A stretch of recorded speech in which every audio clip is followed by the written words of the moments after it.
بسم اللہ الرحمن الرحیم۔ السلام علیکم friends, welcome to Markhor news. خانہ کعبہ پر حملے کی مکمل ڈاکومنٹری دیکھنے سے پہلے ہمارے چینل کو سبسکرائب کر کے بیل آئیکن کو پریس کر دیں اسلامک اور انفارمیٹو ویڈیوز دیکھنے کے لیے۔ فرینڈز، نماز فجر کے وقت امام کعبہ امامت کروانے کی تیاری کر رہے تھے۔ آج ہوا میں ہلکی سردی تھی، اس لیے انہوں نے جبہ پہن رکھا تھا۔ خانہ کعبہ کے بالکل سامنے امام کعبہ کھڑے تھے اور ان کے پیچھے 50,000 کے قریب نمازی موجود تھے۔ امام نے معمول کے مطابق نماز ادا کروائی، پھر اپنا رخ موڑ کر دعا شروع کی۔ اس دوران مسجد کی پچھلی صفوں سے کچھ لوگ کندھوں پر تابوت اٹھائے آگے کی طرف بڑھ رہے تھے۔ یہ کوئی نئی بات نہیں تھی، یہاں پر جو بھی فوت ہو جاتا اس کے لواحقین کی کوشش ہوتی نماز جنازہ مسجد الحرام میں امام کعبہ کی امامت میں ادا ہو۔ فرینڈز، یہ 20 نومبر 1979 کی بات ہے۔ اسلامی کیلنڈر کے مطابق اس دن نہ صرف سال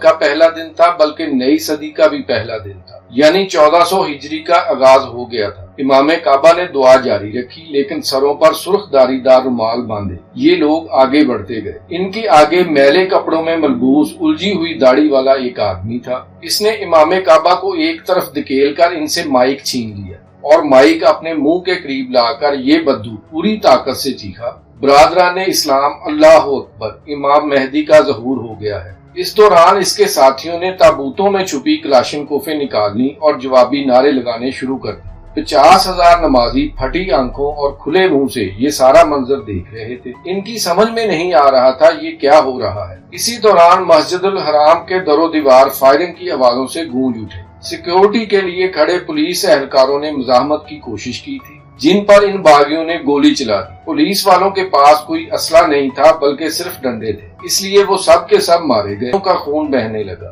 گنبدوں اور میناروں پر رہنے والے ہزاروں کبوتر بے چین ہو کر ادھر ادھر اڑنے لگے۔ یہ کوئی معمولی بات نہیں تھی۔ اسلامی عقائد کی روح سے خانہ کعبہ کی حدود میں کسی قسم کا تشدد سختی سے منع ہے، حتیٰ کہ وہاں پر کسی جانور یا کسی پودے کو بھی نقصان نہیں پہنچایا جا سکتا۔ اس لیے نمازی دہشت کے عالم میں اپنی اپنی جگہوں پر جمے باغیوں کی کارروائی دیکھتے رہے۔ باغیوں کی تعداد 400 کے قریب تھی اور ان میں عورتیں اور بچے بھی شامل تھے، بلکہ کچھ سیاہ فام امریکی مسلمان تھے۔ ان کا کمانڈر جس نے امام کعبہ سے مائک چھینا تھا وہ فوجی انداز میں اپنے ساتھیوں کو ہدایات دینے لگا۔ اس دوران لیڈر نے نمازیوں کو حکم دیا کہ صحن میں پڑے ہزاروں قالینوں کو تہہ کر کے دروازوں کے پیچھے لگا دیں تاکہ باہر سے کوئی زبردستی اندر نہ آ سکے۔ باقی نمازیوں کو اسلحے کی نوک پر حکم دیا گیا کہ وہ میناروں پر چڑھ کر باغیوں کو پانی، اسلحہ اور دوسرا سامان پہنچائیں۔ کمانڈر کے انداز سے لگتا تھا وہ لمبے مقابلے کی تیاری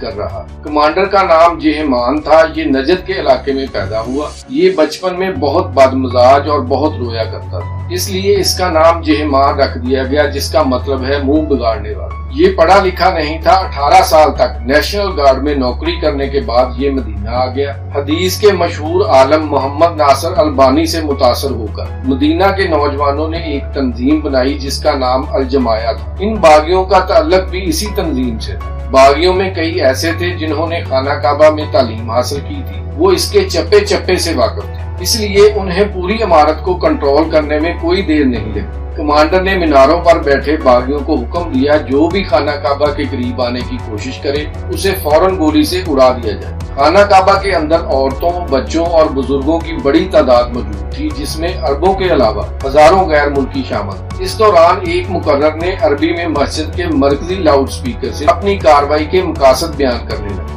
مکہ کے رہنے والوں کو پہلے تو سمجھ نہیں آئی کہ خانہ کعبہ میں کیا ہوا ہے۔ پہلے فائرنگ کی آواز آئی اور پھر سپیکر سے عجیب و غریب بیانات آنے لگے۔ اتنے میں سورج نکل آیا تھا۔ 100 کے قریب سیکیورٹی اہلکاروں نے مسجد کی طرف بڑھنے کی کوشش کی لیکن میناروں پر بیٹھے باغیوں نے انہیں گولیوں سے اڑا دیا۔ اس کے بعد دوسرے ادارے بھی وہاں پہنچ گئے اور فوجی دستوں کو بھی بلا لیا گیا۔ اس وقت ریاض میں ہنگامی صورتحال کا آغاز ہو چکا تھا۔ شاہ خالد نے فوراً مشیروں کو طلب کر لیا۔ اس عجیب و غریب صورتحال سے نمٹنے پر غور شروع ہو گیا۔ سعودی عرب کی سرحدیں بند کر دی گئیں اور پورا ملک عملاً باقی دنیا سے کٹ گیا۔ کعبہ کے ارد گرد کا علاقہ خالی کرا لیا گیا۔ پورے شہر کی بجلی اور فون لائنیں بند کر دی۔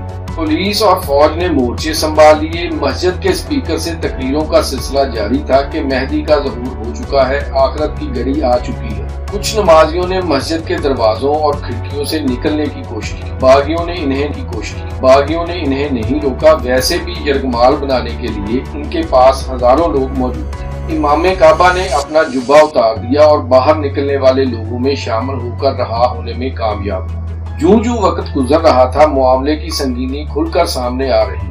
حکومت کو معلوم نہیں تھا باغیوں کی تعداد کتنی ہے، ان کے پاس کس قسم کا اسلحہ ہے، خوراک کتنی ہے اور مسجد میں یرغمالی کتنے ہیں۔ دوسرا، ان لوگوں سے خانہ کعبہ خالی کروانا آسان نہیں تھا، اس کے لیے مسلح کارروائی کرنا پڑتی، جو معمولی بات نہیں تھی۔ وہاں پودا تک اکھاڑنے کی اجازت نہیں تھی۔ باغیوں کے خلاف کسی قسم کی کارروائی کے لیے علماء سے اجازت لینا ضروری تھا۔ امام کعبہ باغیوں کے چنگل سے نکل کر علماء کی کمیٹی میں شامل ہو گئے۔ تمام علماء نے فتویٰ دے دیا کہ باغیوں کے خلاف فوجی کارروائی کی جائے۔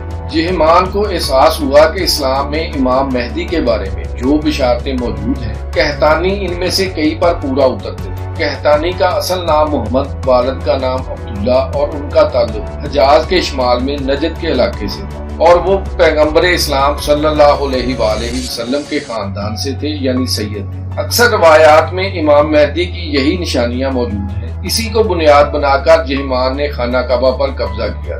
فوجیوں نے گرین سگنل ملنے کے بعد 3 اطراف سے حملہ کیا، لیکن باغیوں کی بہترین پوزیشن کی وجہ سے بھاری جانی نقصان اٹھا کر پیچھے ہٹنا پڑا۔ اس کے بعد ہیلی کاپٹر سے فوجیوں کو مسجد کے اندر اتارنے کی کوشش کی گئی، لیکن باغیوں نے انہیں چھت پر اترنے سے پہلے ہی فضا میں بھون ڈالا۔ اس وقت بن لادن گروپ مسجد کی توسیع کا کام کر رہا تھا، اس لیے ان کے پاس تفصیلی نقشے موجود تھے۔ اسامہ بن لادن کے بڑے بھائی سالم بن لادن نے بہت مفید معلومات فراہم کی۔ معاملہ بہت ہی سنگین تھا۔ مسجد الحرام کے اندر لمبی راہداریوں، صحنوں، تہخانوں اور سرنگوں کا جال بچھا ہوا تھا، اس لیے براہ راست کارروائی سے ہزاروں لوگ مارے جاتے اور کامیابی پھر بھی مشکل دکھائی دیتی۔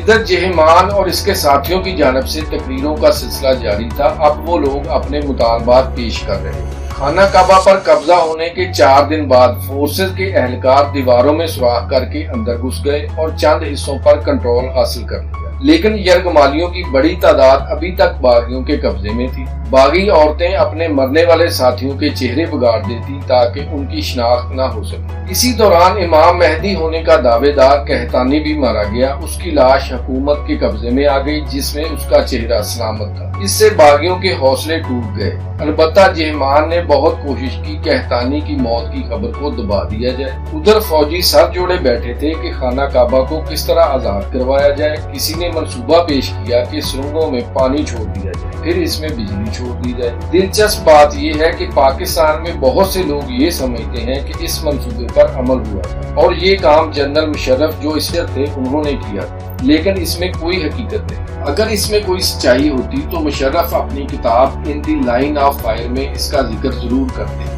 ویسے بھی ایک ٹی وی پروگرام میں احمد رضا قصوری نے یہ دعویٰ کیا کہ میجر مشرف نے باغیوں کو کعبہ سے فلش آؤٹ کیا، لیکن اسی پروگرام میں بریگیڈیئر جاوید حسین نے بتایا کہ یہ بالکل غلط ہے اور پاکستانی کمانڈوز اس کارروائی میں شامل نہیں تھے، اور پرویز مشرف اس وقت میجر کی بجائے لیفٹیننٹ کرنل بن چکے۔ کعبہ کے اندر پانی چھوڑنے کا پلان رد ہو گیا تھا، کیونکہ مکہ میں اتنا پانی ہی نہیں تھا کہ دنیا کی سب سے بڑی مسجد کو بھر سکے، جس کے وسیع و عریض رقبے کے علاوہ وہاں بے تحاشا سرنگیں موجود تھیں۔ اس موقع پر سعودی سیکیورٹی چیف نے کہا تھا کعبے کو بھرنے کے لیے بحیرہ احمر بھی کم پڑ جائے گا۔ جب سعودی حکومت عاجز آ گئی تو فیصلہ کیا گیا بیرونی مدد حاصل کی جائے۔ اس کے لیے فرانس کی سیکرٹ سروس کے سربراہ سے رابطہ کیا گیا تو اس نے تجویز پیش کی کعبہ کے اندر گیس چھوڑ دی گئی، جس سے باغی اور یرغمالی دونوں بے ہوش ہو جائیں گے۔ یوں حملہ آوروں پر آسانی سے قابو پایا جا سکتا ہے۔ اس مقصد کے لیے فرانس سے 3 کمانڈو بلوائے گئے، لیکن مسئلہ یہ تھا کہ حجاز مقدس میں کوئی غیر مسلم داخل نہیں ہو سکتا، اس لیے پہلے ان کو عارضی طور پر کلمہ پڑھایا گیا، پھر انہوں نے اپنی کارروائی شروع کی۔ لیکن مسجد بہت وسیع تھی اور اس کے اکثر حصے کھلے تھے جہاں پر گیس نے خاص اثر نہیں کیا۔ لیکن اس دوران سعودی حکام نے دوسرا آپریشن شروع کر دیا۔ جو ہی گیس داخل کی گئی، اس کے ساتھ ہی ماسک پہنے سپاہیوں نے مسجد کی دیواروں میں سوراخ کر دیا اور وہاں سے اندر گرنیڈ پھینکنا شروع کر دیا، جس سے بہت سارے یرغمالی بھی ہلاک ہو گئے۔ اس وقت قبضے کو 14 دن گزر چکے، باغیوں کا اسلحہ، خوراک اور ہمت ختم ہو چکی تھی، اوپر سے ان کا مبینہ امام مہدی بھی مارا گیا۔ اس لیے 4 دسمبر کو باقی باغیوں نے اپنے آپ کو حکومت کے حوالے کر دیا، ان میں جہمان بھی شامل تھا۔ اس نے شاہ خالد سے معافی کی درخواست کی لیکن اسے معافی نہیں ملی اور چند روز کے اندر ہی اسے اس کے 62 ساتھیوں سمیت سرے عام سزائے موت دے دی گئی۔ اس طرح خانہ کعبہ پر باغیوں کے قبضے کا خاتمہ ہوا۔ فرینڈز، ویڈیو پسند آئی ہو تو اسے لائک اور شیئر کر دیں۔ مزید ایسی انفارمیٹو اور اسلامک ویڈیوز کے لیے ہمارے ساتھ رہیے، پھر ملیں گے ایک نئی ویڈیو کے ساتھ۔ تب تک اپنا بہت سارا خیال رکھیے۔